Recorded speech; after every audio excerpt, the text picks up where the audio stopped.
Charro. César, Arratsaldeon, buenas tardes. El tema de Vitoria, que además, por cierto, esto en Vitoria está causando, desde luego, pues bueno, cierta alarma, teniendo en cuenta que hay otro caso en investigación referido a un profesor con un presunto caso también de abusos sexuales. Y además sale la aparición o la publicación, vamos a ver, la confección de una lista donde aparecen más de 43.000 personas que son las condenadas por delitos sexuales. En el Estado español. En el Estado español. ¿Qué te parece? Pues me parece que estamos ante una lacra social. 43.000 personas no es moco de pavo y estamos ante la posibilidad de contar con una nueva herramienta para luchar contra el abuso, contra todos los delitos que tengan un doble componente, que es el móvil sexual y como víctima un menor de edad. Vamos a especificar qué delitos son los considerados delitos sexuales. Bueno, pues... ¿Lo vemos también? Sí, mientras lo vas explicando. Sí, pues como he dicho, son todos los que tengan como víctima a un menor y ahí tenemos agresiones sexuales, abusos sexuales. Está el tema del acoso, que a mí me parece muy importante, porque en ocasiones se ha considerado como un delito menor respecto a los demás, pero que causa graves daños en los jóvenes, maltratos de cualquier tipo, corrupción de menores, todos los que tienen que ver con la prostitución, incluso el exhibicionismo, que quiero recordar a nuestros espectadores que el exhibicionismo solo es delito cuando se practica ante menores y con ánimo libidinoso, dice el Código Penal, o sea, que tiene al menor como víctima específica. Estos son... Todas aquellas personas que han cometido, pero atención porque es importante lo que va a puntualizar César Charro, son personas condenadas. Efectivamente, sería muy peligroso, aunque hay otros países que lo hacen, Inglaterra lo hace, pero sería muy peligroso, a mi modo de ver, hacer un registro de sospechosos, que luego, como muchas veces hemos visto, eres sospechoso, se demuestra que no y te han arruinado la vida. La presunción de inocencia antes de un proceso judicial. Efectivamente. Entonces, hay que seguir manteniéndola. En este registro, una de las cosas que aparecen como claras es que van a estar solo aquellos que hayan sido condenados en firme por un delito de este tipo, y esto es muy importante. Claro. Esta lista se va a utilizar para investigar, para la investigación, y también, como he dicho antes, lo que va a impedir es que las personas que aparezcan en esa lista, por ejemplo, tengan un puesto de trabajo de profesor. Efectivamente, sí. A mí me parece un elemento, aparte de un elemento investigativo importante, un elemento disuasorio.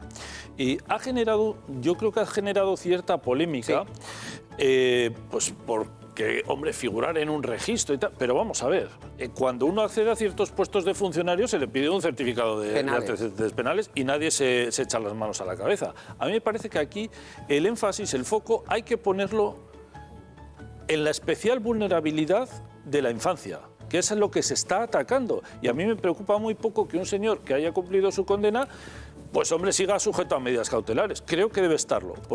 Sí, pero aquí hay polémica porque hay unos conceptos jurídicos que estoy pensando. Reinserción. Sí. Pero quiero decir, imaginaros, vamos a poner un caso. Una persona condenada por un delito sexual, que es de los que acaba de nombrar nuestro experto. Aparece en esa lista. Ha cumplido condena. Yo lanzo la pregunta. ¿Tiene derecho esa persona a acceder a un puesto de trabajo de profesor con menores? Vamos a ver, pero ahí... ¿Y qué me contestáis? En esa línea, además, yo tenía aquí una pregunta y además muchas asociaciones están trabajando con eso. Yo tengo muy claro que una persona siempre tiene que tener posibilidad de reinserción y sobre todo cuando vas a la cárcel la primera finalidad era esa, ¿verdad?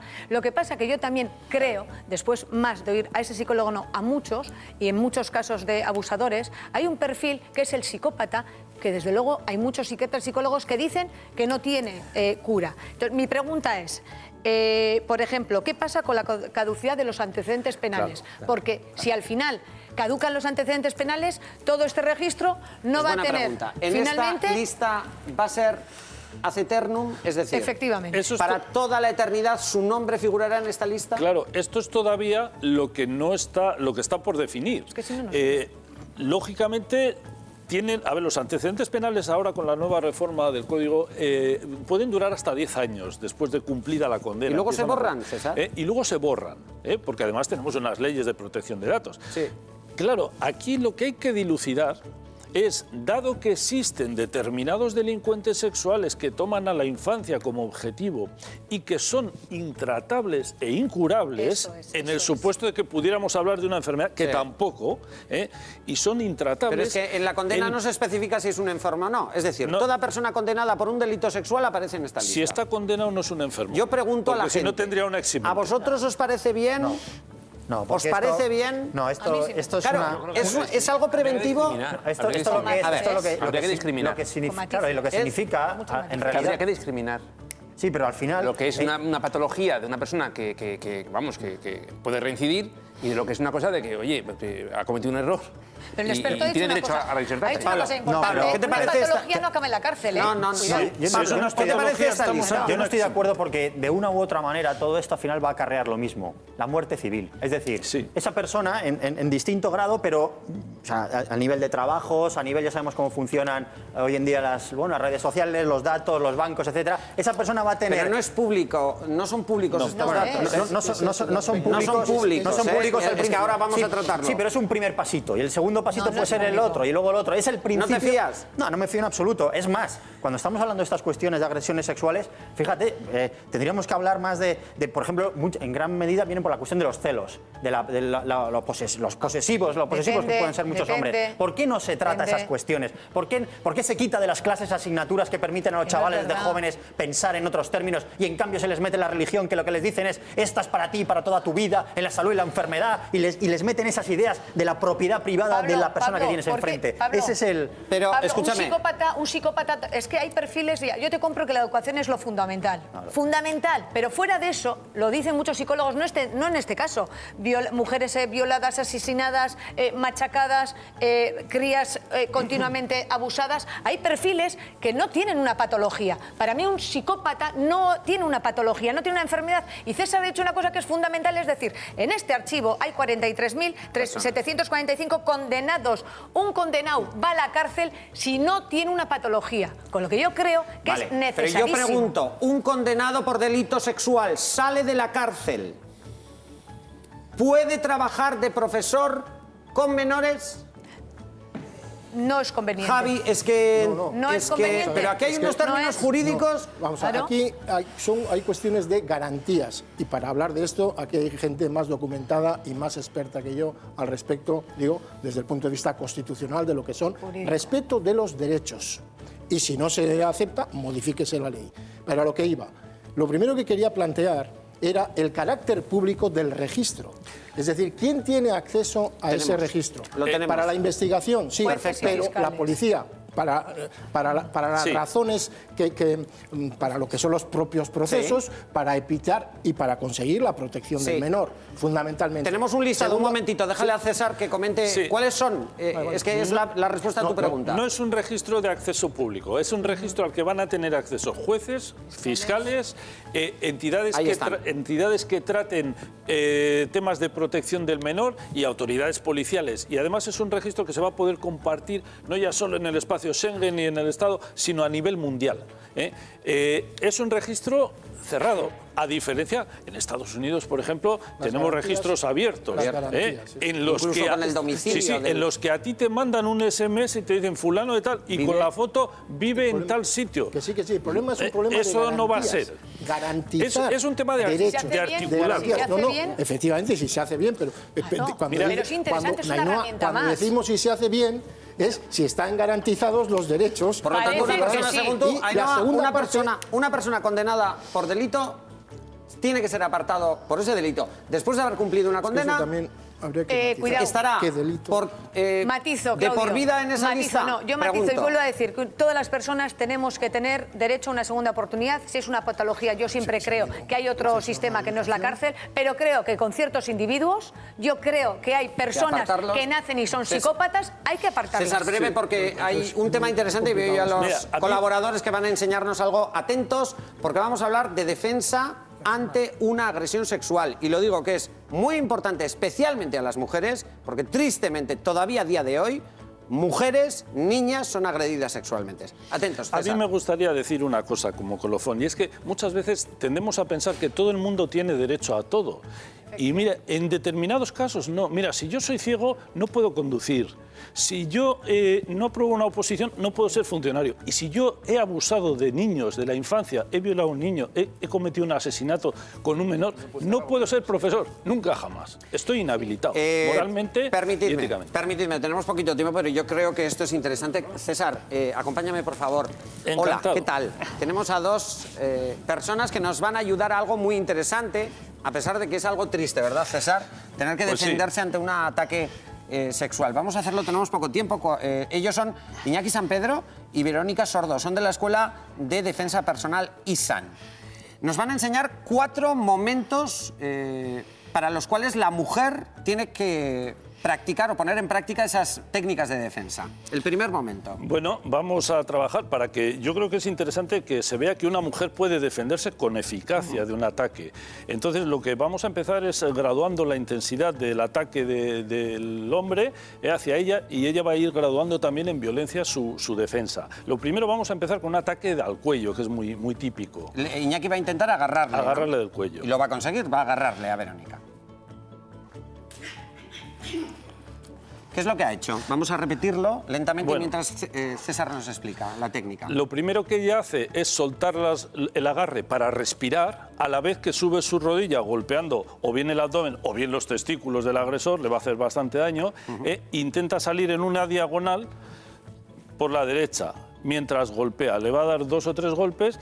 Esto es... Y tiene un momento para inutilizarlo o por lo menos, bueno, pues aturdirle para que pueda, Eso por ejemplo, esto huir, es ¿no? un aturdimiento que pueda facilitarle que escape para atrás, para adelante o que pida ayuda. Vamos al segundo momento. ¿Cuál es? El segundo momento, él va a intentar, sería lo siguiente, él va a intentar golpearla en la cara, un golpe circular que es también muy habitual en todas las peleas y en todas las agresiones que se suceden. Bueno. Vaya sopapo, ¿eh? A ver, lo repetimos y explica. A mí me impresiona mucho. Bueno. Es que no me gusta nada la violencia y entonces... Ya veis... Estáis bien, ¿no? Verónica está muy bien, Iñaki también, ¿no? Verónica es la que mejor está. Sí, ahora. sí. Iñaki no sé. Iñaki... César, bueno, ¿qué es lo que han hecho? Podemos repetirlo. Bueno, él lanza un golpe circular y ella en el mismo movimiento bloquea ese golpe y con su mano golpea la cara, puede golpear el cuello. Es un movimiento, hace que él venga para atrás porque ella aprovecha mucho la fuerza de él. Es un movimiento explosivo, instantáneo. Esto lo puede hacer cualquier mujer. Verónica está preparada, pero lo puede hacer cualquier tipo de mujer con un entrenamiento, ¿no? Es interesante. Necesitamos un entrenamiento, pero mínimo. No se pero no tienes que tener unos una fortaleza requerimientos. especial, ¿no? Y lo de la fortaleza yo lo quiero desmitificar. No hace técnica, falta que sea una mujer muy grande, es técnica. Vamos al tercer momento. El tercer momento, Iñaki le va a amenazar con un cuchillo, por ejemplo, en el estómago, que es también algo, nos van a atracar, la agarra... Vamos a verlo y luego lo explicamos. ¿Qué es lo que ha hecho? Bueno, lo primero que vemos es que ella tiene una actitud de sumisión. Si alguien te pone un cuchillo ya tocándote la tripa, ella lo que va a pedir es, por favor, no me hagas nada. Va a aprovechar un momento de distracción y con una de sus manos agarrará... ¿La mano donde tiene el cuchillo? Agarra la mano, con sus 2 manos, perdón, agarra el cuchillo, golpeará con su mano los testículos de él, con la propia mano de Iñaki, girará y le romperá el codo. Porque aquí estamos hablando de que me están amenazando con un cuchillo. No lo puedo dejar. Tengo que inhabilitar funcionalmente ese brazo. Le va a romper el codo. Me he dado cuenta que los testículos es una zona interesante. Es interesante para neutralizar, obviamente. La más dolorosa y la más sabemos, efectiva. Lo sabemos. No lo digo de broma. Yo creo que es interesante localizar un punto débil que en una agresión yo creo que es importante. Vamos al 4, el grado más alto, ¿no? El grado más alto. La ha conseguido tumbar, está en el suelo y un agresor está delante, encima de ella. Ella una tiene violación, las piernas Simulamos abiertas. una violación. Esto es una violación, en toda regla. Vamos a verlo.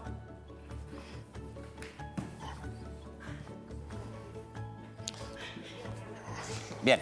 Vamos a explicarlo de nuevo, de forma lenta, mientras César nos explicas cuáles son los movimientos importantes. Este es aunque parece menos espectacular, este es el momento en el que ella más violencia ha ejercido sobre su agresor.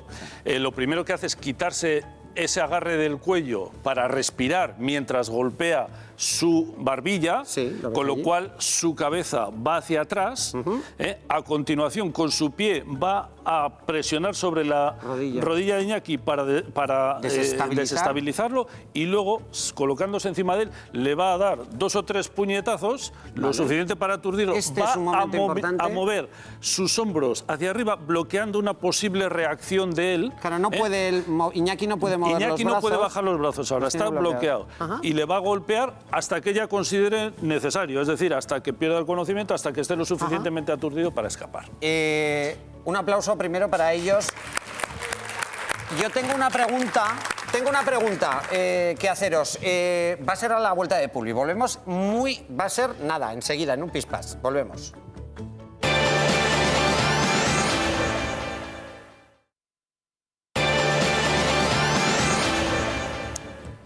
Impactados todavía con esta demostración, gracias a Iñaki y a Verónica. Muchísimas gracias. Iñaki, es importante, esto se aprende en cursillos. Hombre, esto se aprende en cursillos, se aprende en escuelas como la nuestra y creo que tiene una importancia vital. Gracias a Dios hoy en día cada vez hay más mujeres.